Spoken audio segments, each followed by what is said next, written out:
নমস্কার, good morning everyone. সকাল সকাল হাওড়া স্টেশনে পৌঁছে গেছিলাম বন্ধুর বাড়ি থেকে। তারপর এই যে আমার গন্তব্যস্থানে ট্রেন গণদেবতা, ফাইনালি ট্রেনে উঠে গেলাম। তারপরে দেখো ট্রেন থেকে বাইরের ভিউটা কি ভালো লাগছে। এই সব দেখতে দেখতে হঠাৎ দেখলাম ট্রেনের মধ্যে একজন কি সুন্দর বাউল গান করছেন। তারপরে তার বাউল গানটা শুনতে পৌঁছে যাচ্ছেন মায়ের কাছে, রামপুরহাট, আমার বড় মায়ের কাছে।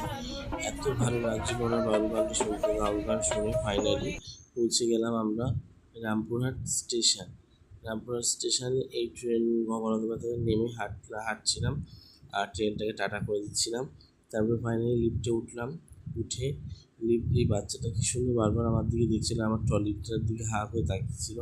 তারপরে এই যে রামপুরহাট জংশন, রামপুরহাট মাদার, তারপরে এই 3 হনুমান, আমরা 3 বন্ধু মিলে গেছিলাম। তারপর যেতে যেতে এই জায়গাটাকে সবাই চেনো তো, তারা মায়ের এই গেটটা খুবই জনপ্রিয়। তবে এই দেখতে দেখতে আমরা মায়ের মন্দিরের ভেতর দিয়ে চলে যাচ্ছিলাম।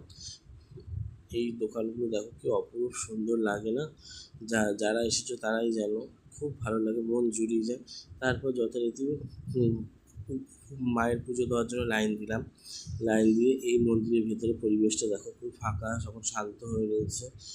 মনে হচ্ছে যেখানে এত কলরব হয়। তারপরে লাইন দেওয়ার পরে ওরে বাপরে, এত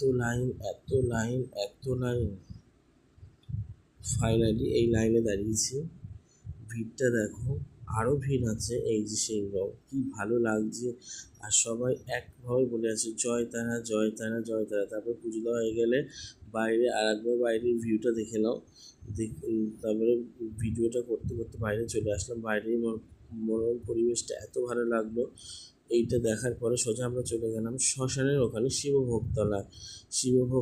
এই জায়গাটাকে সবাই চেনো, সবাই জানো এই গাছটা কী গাছ। সবাই প্লিজ কমেন্ট করে বলবে এটা কী গাছ। ততক্ষণে আমি এখানে প্রণাম সেরে নিই। তোমরা আমার ব্লগটাকে সাবস্ক্রাইব করে দাও।